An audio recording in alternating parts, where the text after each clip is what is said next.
శివమహాపురాణం విద్యేశ్వర సంహిత 23rd చాప్టర్లో 24 శ్లోకాల నుంచి.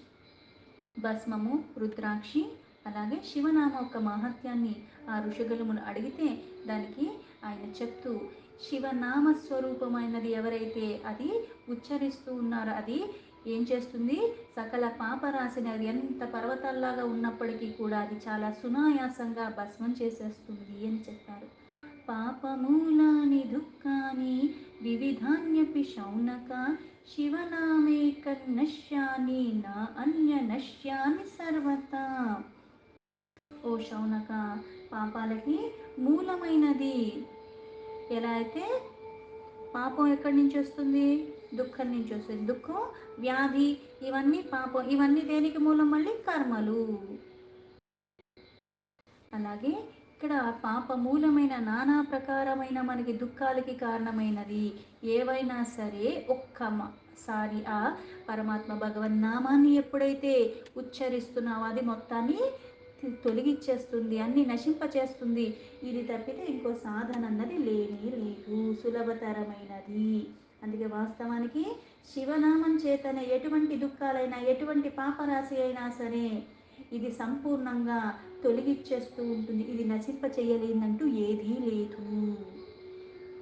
అందుకే శివనామాన్ని ఎవరైతే ఉచ్చరిస్తున్నారో, ఇది సాధనగా ఎవరైతే చేసుకుని నిత్యము నిరంతరము చేస్తున్నారో ఇది సాధన పూర్వకంగా, అందుకే ప్రయత్నపూర్వకంగా చెయ్యాలి. ఎటువంటివైనా సరే నశించిపోతాయి, లేకపోతే ఇంకా వేరే మార్గం ద్వారా అవి నశించే అవకాశం కూడా లేదు. స వైదిక స పుణ్యాత్మా సాధన్య స భూతోమత శివనామ జపాసక్తో యో నిత్యం భువి మానవ. ఏ మానవుడైతే ఈ భూమిలో సదా ఆ పరమాత్మ యొక్క నామాన్ని ఉచ్చరిస్తున్న నోటిలో ఎప్పుడు అది నానుతూ ఉంటుందో వాళ్ళకి చాలా సులభంగా వేదాల యొక్క జ్ఞానం లభించేస్తుంది. అంటే నీకు ఈ నామస్మరణ భక్తి ఇవన్నీ లేకుండా ఉండి, శ్రద్ధ లేకుండా ఉంటే నేను ఇన్ని డబ్బులు ఉన్నాయి కదా, ఇంత ఖర్చు పెట్టేస్తాను, గొప్ప గొప్ప వాళ్ళ దగ్గరికి వెళ్ళి నేను నేర్చేసుకుంటాను అనుకుంటే వాళ్ళందరూ నీకు బోధించేస్తాను. ఎలా అయితే విద్య పట్ల, ఆ గురువు పట్ల భక్తిభావం లేనివాడికి ఆ విద్య నిలవదు అంటారు.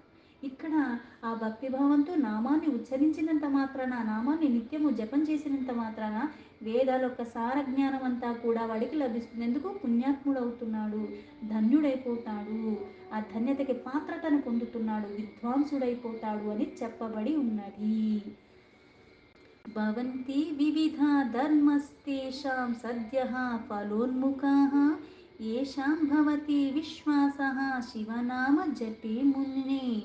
అందుకే మునిగణముల్లారా, ఎవరికైతే ఆ విశ్వాసంతో ఆ శివనామాన్ని అలా ఉచ్చరిస్తున్నాడో, దాని ద్వారా ఎటువంటి ధర్మాన్ని ఆచరిస్తున్నా సరే వెంటనే ఆ విశ్వాసంతో ఉన్నవాడికి ఫలితం అంత క్షణాల్లో వచ్చేస్తుంది. దానికి మళ్ళీ ఆ ఫలితాలు రావటం ఇంకా భక్తి పెరిగిపోతూనే ఉంటుంది. పాతకాని వినశ్యంతి యావంతి శివనామతః భువి తావంతి పాపాని క్రియంతే నా నరేర్ముని. మహర్షి, ఆ పరమాత్ముడైన శివనామాన్ని ఇలా ఎవరైతే ఉచ్చరిస్తున్నారో అది పాపాన్ని నశింపజేస్తుందని చెప్పాడు. అయితే ఆ నామాము నశింప చేయలేని పాపం అంటూ లేనే లేదు భూమి మీద. పైగా అది నశింప చేయలేనంత పాపరాశి కూడా మనుష్యుడు తన జీవితంలో ఈ భూమి మీద చెయ్యలేడు. బ్రహ్మహత్యాది పాపానాం రాశీనా ప్రమితాన్ముని శివనామధృతం ప్రోక్తం నాశయత్య అఖిలేన్నరేహ. ఓ మునిగణములారా, బ్రహ్మహత్యాది ఇటువంటి పాపాలు కూడా సమస్తము లెక్క పెట్టలేనని చేసి ఉన్నా సరే, రాశీభూతంగా ఉన్నా సరే, శివనామ ద్వారా చాలా తేలికగా సులభంగా అవన్నీ నశించిపోతాయి. ఇక్కడ దీని ద్వారా అది నశించిపోతుంది అంటే ఇవన్నీ చేసేసి ఇది ఉచ్చరించేస్తాను అని కాదు చెప్పమంది. తెలిసి తెలియక నేను చేసుంటాను. అయితే ఒక్కసారి ఈ నామాన్ని పట్టుకున్నాక అటువంటివి చెయ్యకుండా ఉండగలగటం, దీన్ని ఉచ్చరించడం ద్వారా ఏదన్నా పోతుంది కదా అని చెప్పేసి అవన్నీ చేసేసుకొచ్చి మళ్ళీ ఇది ఉచ్చరించేస్తున్నాను అనుకుంటే అది అజ్ఞానం. పోదు వాళ్ళకి, ఈ జన్మకి అదే జన్మకి పోదు. శివనామతరిం ప్రాప్య సంసారబ్ధిం తరంతి ఏ సంసారమూల పాపాని తాని నశ్యంత సంశయం. ఎవరైతే శివనామ రూపాన్ని ఆ నావని ఆధారం చేసుకుని దాన్ని పట్టుకుని ఉన్నారు నిత్యము నిరంతరము. ఈ సంసారం అన్న భవసాగరాన్ని చాలా సునాయాసంగా వాళ్ళు దాటేస్తారు. వాళ్ళు జనన మరణ చక్రాల్లో కూడా మళ్ళీ భ్రమించరు. అంటే మళ్ళీ ఇంకో జన్మే తీసుకో. జననం ఉంటే మరణం ఉంది. ఎలా అయితే పరమాత్మ యొక్క పరమ పదాన్ని పొందుతావు, అందులో ఐక్యమైపోతావు. ఈ జనన మరణాలన్నవి నీకు ఉండవు.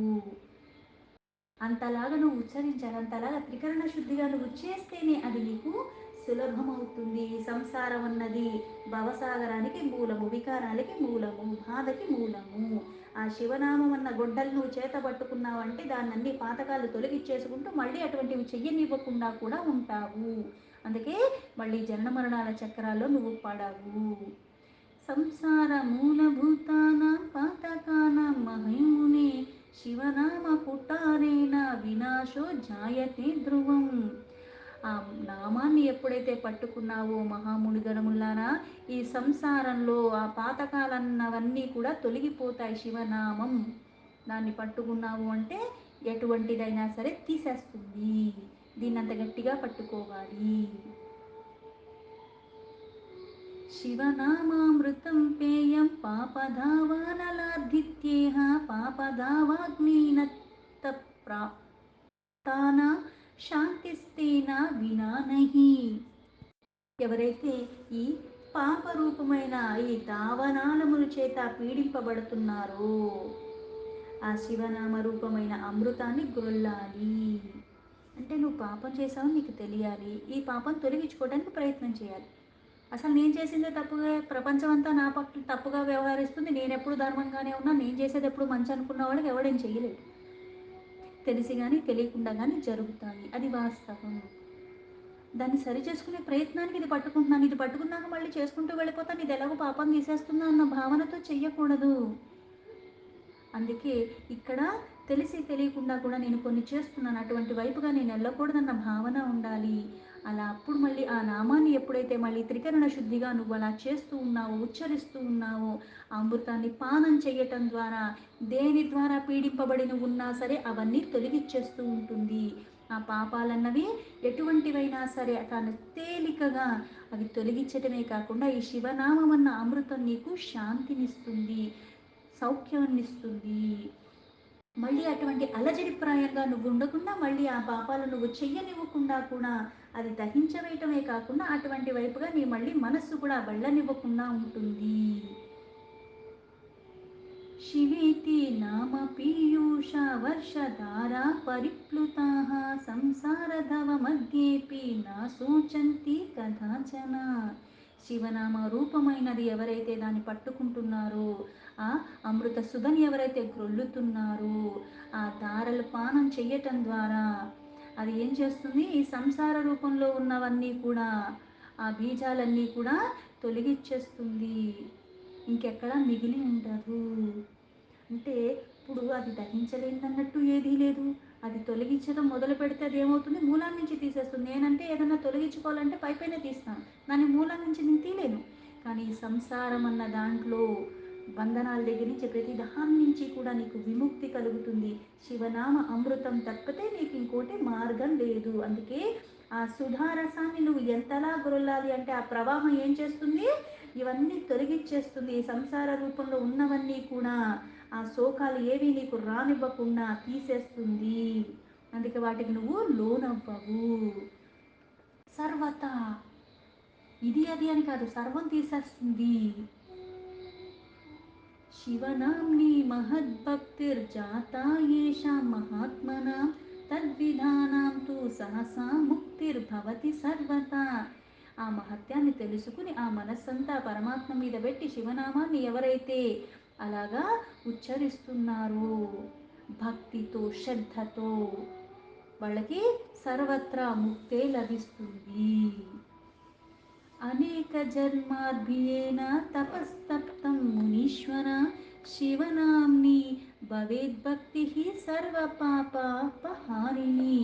అందుకే మునీశ్వరులారా, ఎవరైతే ఈ శివనామాన్ని అలా భక్తి శ్రద్ధతో ఉచ్చరిస్తున్నారో ఆ ఉచ్చరించడం ద్వారా వాళ్ళకి సర్వదా ముక్తి లభిస్తుంది అని చెప్పారు. ఆ సర్వదా ముక్తి లభించటమే కాకుండా అనేక జన్మలు తపస్సు చేసినా సరే శివనామం ఎడల భక్తి గలవారికి సకల పాపాలు నశించును. అంటే నువ్వు ఎన్ని చేసావన్నది కాదు, భక్తి ప్రధానము, శ్రద్ధ ప్రధానము. తపస్సులు ఇవన్నీ చేయాలంటే బోల్డు నియమాలు ఉన్నాయి. అయితే ఈ నామాన్ని ఉచ్చరించేటప్పుడు భక్తి భావంతో చేయాలి. అది తొలగించలేనిది ఏదీ లేదని చెప్పారు. అందుకని ఇక్కడ తపస్సులు చేసిన దానికన్నా కూడా తపస్సు చేస్తే ఎలా, ఎన్నో జన్మల తపస్సు చేస్తే లభిస్తుందని, అలాంటిది ఈ నామాన్ని ఉచ్చరించడం ద్వారా భక్తితో నీకు సమస్త పాపాలు నశింపచేస్తుంది. యస్య సాధారణీ శంభుర్నామ్ని భక్తిరఖండిత తస్యేవ మోక్షః సులభో న అన్యస్యేతి మతిర్మమ. ఎవరి మనస్సులో పరమాత్మ మీద భక్తి శ్రద్ధతో ఉండి ఆ నామాన్ని ప్రతిరోజు ఉచ్చరిస్తున్నారో అది అన్నీ తొలగించి వేస్తుంది. అది అసాధారణ భక్తి కూడా, ఇంకా భక్తిలో కూడా దృఢత్వం వచ్చేస్తుంది. అందుకని అసాధారణంగా అనుకోండి, నన్ను మొన్నటి దాకా వీడు నాతోనే ఉన్నాడు కదా, వీడికి ఇంత భక్తి ఎక్కడి నుంచి వచ్చింది అని అనుకుంటారు. కానీ అది సాధారణమైన భక్తి కాదు. ఎందుకంటే ఈ పాపాలు పోయినాయి. ఆ పరమాత్మ ప్రీతి అన్నది ఎందుకు వస్తుందో తెలియదు. అవి చేయకుండా ఉండలేవు, అది ఉచ్చరించకుండా ఉండలేవు నువ్వు. అందుకే వాళ్ళకి మోక్షం సులభంగా లభిస్తుంది. కృత్వాప్యనేకా పాపాని శివనామా జపాదరః సర్వపాపా వినుర్ముక్తో భవేత్యేవాన సంశయః. ఎవరైతే చాలా పాపాలు చేసి ఉన్నారో అట్లాంటి వాళ్ళు కూడా శివనామ జపాన్ని చేస్తూ దాని మీద ఆధారపూర్వకంగా భక్తితో శ్రద్ధతో లీనమై చేస్తారో వాళ్ళ సకల పాపాల నుంచి వాళ్ళు కూడా ముక్తులు అవుతారు. ఇందులో మళ్ళీ సంశయం లేదు. అంటే తెలిసి తెలియక నేను పాపం చేశాను అంటే పాపిష్టివైన ఎవరైతే, అందరూ సృష్టిలో భాగమే, పుణ్యాత్ములు దానవులు దెయ్యాలు అందరూ అందులో భాగమే మనం. అయితే ఇప్పుడు దాకా నాకు అజ్ఞాన వశము, నాకు తెలియలేదు, ఇప్పుడు నాకు తెలిసింది. అది ఉచ్చరించడం ద్వారా అట్లాంటి వాళ్ళు కూడా, ఎలా అయితే భగవద్గీతలో కూడా చెప్పినట్టుగా దుష్టుడు కూడా, దుష్టాచారంతో ఉన్నవాడు, దుర్గుణాలతో ఉన్నవాడు కూడా ఎప్పుడైతే ఆ పరమాత్మ మీద భక్తితో పూజించుకుంటున్నాడో ఆ పూజా క్రమం భక్తి విశ్వాసంతో చేయటం కారణంగా ఏమవుతుందంటే క్రమేణా మార్పు వస్తుంది. అలాగే ఇక్కడ ఎన్ని పాపాలు చేసి ఉన్నవాడైనా సరే ఆ పరమాత్మ యొక్క నామాన్ని ఆధారంగా భక్తిపూర్వకంగా ఎవరైతే ఉచ్చరిస్తున్నారో అటువంటి వాళ్ళకు కూడా సమస్త పాపాల నుంచి ముక్తి లభిస్తుంది. ఇందులో అనుమానం లేదని చెప్పింది. ఎందుకు? పరమాత్మ కరుణాసాగరుడు. నువ్వు ఎక్కువ నేను తక్కువ కాదు, నేను పాపాలు చేస్తున్నా నన్ను కనికరిస్తాడు. భవంతి భస్మాసాద్ వృక్షాదవదగ్ధాయ తావని తథా తావంతి దగ్ధాని పాపాని శివనామతః. అలాగే ఎలా అయితే అడవుల్లో అగ్ని ఒక్కసారి అంటుకుందంటే ఏం చేస్తుంది? మొత్తం భస్మం చేసేస్తుంది. ఇది దాన్ని అని ఏం వదలదు, అన్నీ దహించి వేస్తుంది.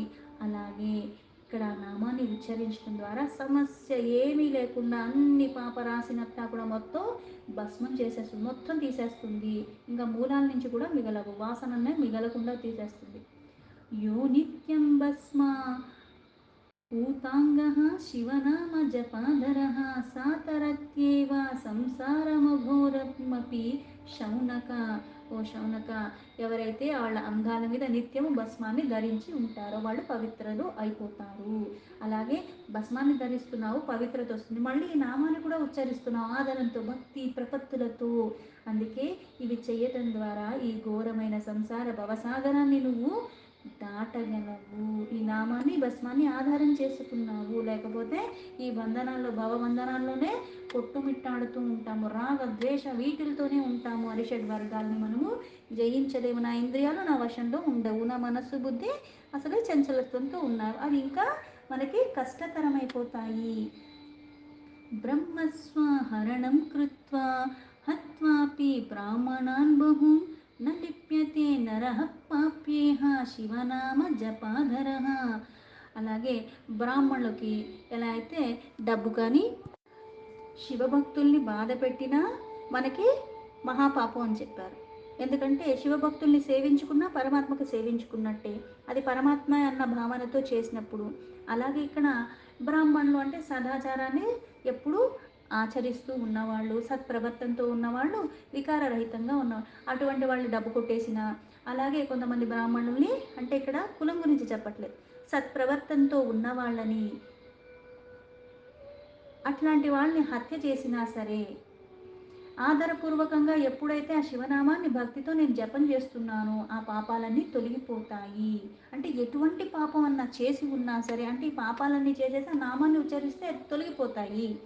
ఇవన్నీ పాపాలు చేసున్నా తొలగిపోతాయంటే పాపం చేశాక పశ్చాత్తాపం అని ఒకటి చేసేటప్పుడు ఉండకపోవచ్చు, చేసిన తర్వాత వస్తుంది. అలా నేను చేసి ఉండకూడదు. అటువంటి వాడికి ఇటువైపు మనసు మళ్ళుతుంది, మళ్ళీ అటువైపుగా వెళ్ళడు. అంతేగాని దీని ద్వారా అవి పోతున్నాయి కాబట్టి మళ్ళీ నేను ఫ్రెష్గా చేసుకోవాలన్న భావన ఉన్నవాడికి ఏది చేసినా పోదు. విలోక్య వేదానఖిలాన్ శివనామ జపః పరః సంసార తరణోపాయ ఇది పూర్వే వినిశ్చితం. సంపూర్ణ వేదాలన్నీ కూడా అవలోకంగా ఇక్కడ ఎవరైతే అంటే వేదాలలో చెప్పినా ఏది చెప్పినా సరే ఆ మహాత్ములు ఆ వేదాలన్నీ కూడా సకల వేదాలు ఇవన్నీ కూడా పూర్వం వాళ్ళు నిశ్చయించి ఇవి చెప్పారు, సులభతరమైన మార్గము. అందుకే ఇంతకన్నా ఎక్కువ చెప్పటం ఎందుకు, ఈ సంసారమన్న భవసాగరాన్ని దాటాలి అంటే ఇది ఉత్తమమైన సులభమైన మార్గము అని ఆ మహర్షులే నిశ్చయించారు. ఎందుకంటే అన్ని నియమాలు పెట్టుకుని మనం చెయ్యగలమా? చెయ్యలేం. నామాన్ని ఉచ్చరించడం తేలిక కదా, ఏది చేసినా ఉచ్చరించవచ్చు. అయ్యో కుయ్యో మొర్రో అనేదానికన్నా రామకృష్ణ అనుకోవటం, శివ అనుకోవటం ఉత్తమం కదా. ఇవి తలుచుకున్నప్పుడన్నా ఇంకోలాగా నేను మాట్లాడకూడదన్న జ్ఞానం అన్నా వస్తుంది నాకు. किं बहुज्ञया मुनिश्रेष्ठाः शलोके नैकेन वच्मयः శివాభిధానమాహత్యం సర్వపాపహరణం. అలాగే ఏ నామమైనా పరమాత్మ, అక్షరమే పరమాత్మ అయినప్పుడు అందులోంచి ఏ అక్షరాలతో కూడుకుని ఏ నామం వచ్చినా ఇది పరమాత్మ. నేను ఉచ్చరించగలగటానికి ఒక శక్తి నాలో ఉంది కాబట్టి నేను ఉచ్చరిస్తున్నాను, ఇది పరమాత్మే. అందుకని అలా నువ్వు ఉండాలి.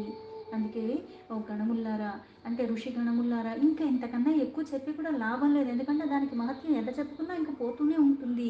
శివనామ సర్వ పాపాలు, ఈ పాపం ఆ పాపం కాదు, ఏ పాపమైనా ఎంతున్నా తీసేస్తుంది. దీనంతటికి వర్ణన అన్నది ఒక్క శ్లోకంలో చెప్పేస్తాను అని చెప్తున్నాడు. పాపానాం హరణే శంభోర్నామ్నః శక్తిర్హి యావతి శక్యనోతి పాతకం తావత్ కర్తుం నాపి నరః క్వచిత్. పరమాత్మ శంకరుడు ఒక్క నామాన్ని ఉచ్చరించడం ద్వారా ఎటువంటి పాపానన్నా తొలగించేస్తుంది, అంత శక్తి నామానికి ఉన్నది.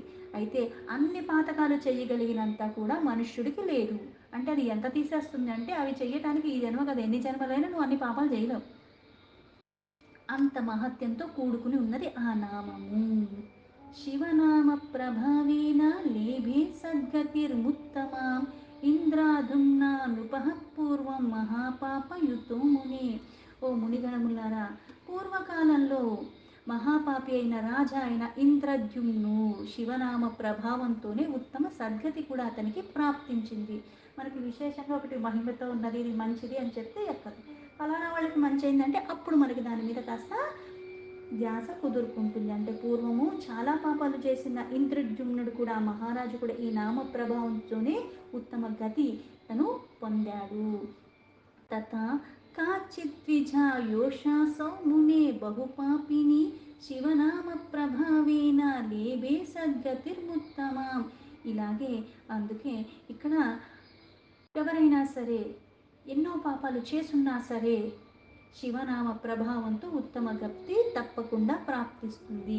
ఎలా అయితే రాజుకు లభించిందో అలాగే, అంటే ఇది రాజులకే లభిస్తుందని కాదు కదా, ఎవరికైనా లభిస్తుంది. అందుకే ఒక బ్రాహ్మణ యువతి కూడా పూర్వం చాలా పాపాలు చేసింది, కానీ మళ్ళీ ఆ శివనామ ప్రభావం చేత ఉత్తమ గతిని కూడా పొందింది.